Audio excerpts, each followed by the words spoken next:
Well, here's a Keene 2-inch dredge. I'm modifying it to run the Gold Hog mats.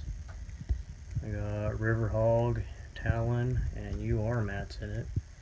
I had a different mounting system. I wasn't really liking it, so I'm trying something different and see what happens. You'll notice the shop is a complete mess of chaos. Just everything everywhere. But I've been busy on so many projects and not having enough time, like this boat motor, to really clean up, so excuse the mess. The original mounting system I had was suggested style,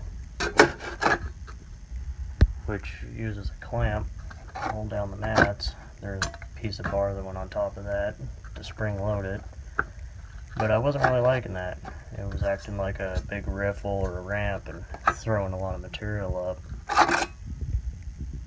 Even though it had the punch plate on top. And I just really wasn't liking how that was. You'll notice my mats are spliced a bit. Like up in here, because originally I had that metal clamp covering up all that area and I didn't need any, and now that that's gone I filled it in, and as expensive as these mats are, I decided to use what I have instead of buying everything new. The new way to hold the mats down that I'm planning on doing is to get the riffles that came with this loose box originally and cut them down. Probably only use the first 3 riffles and cut this off. So it'll clamp it on the header of the box, and I'll just drill out the rivets on the clips and remount them up on the side here to use that to hold down, and then just modify my punch plate to fit over top of all of that. So we'll see what happens. I just need a grinder and a cutoff wheel and kind of play around till something works. But I think anything will be better than having the little metal clamp that rockets everything up into the upper layers. Alright, you can see I got the riffles cut. Should fit in there fairly nice. Tried to end them so there's a little bit of a pocket here on the first set of mats coming through. It's just a set of 3. I didn't worry about tapering the ends there like the original one, set with bolts, just because it's so short, and really just pushing down there is all I'm worried about. I think it'll be just fine on all the first mats, keep water from getting under them. But if not, I can modify it and put bolts in there. Looking at the riffles here, I noticed this back one is a lot taller, if I get a view of it, than the other 2. And essentially that would just go back to what my original problem was. The first riffle was just so tall.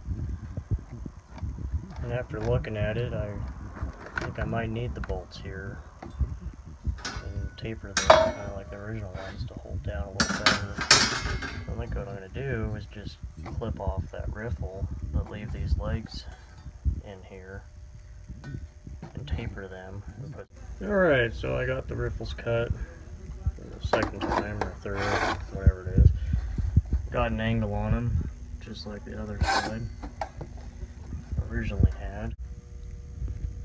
Well, my camera decided to die, but I ended up finishing it up, so I'll show you what I did. On the clips here on the front, I drilled the rivets out and robbed them, and I ended up moving them back here to actually hold the riffles in like I was planning. Only one thing to watch out for is they will hit on the frame now, but I think I can put a spacer, like a piece of plywood or something under the box to bring it up some. Might have to space the motor up a little bit. No matter what you try to fix, you end up getting more problems.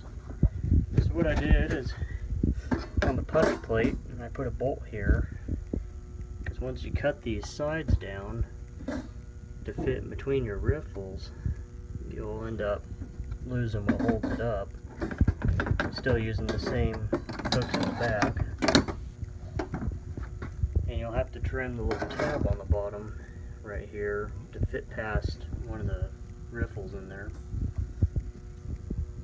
So then you got the riffles holding in. I got the bolts in the back to press down. One thing I'm going to do, I got to wait till I'm at the shop, is actually put a piece of flat bar all the way across.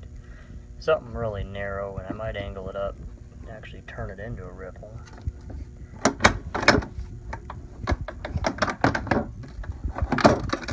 But then all you do, it's pretty simple. Just pull your small riffle tray out, and then you can just get your hog mat and roll it out just like you normally would. So that's how I did mine. There's many ways to do it, but I think it'll work for my application, and I seem to like it, so there's an option.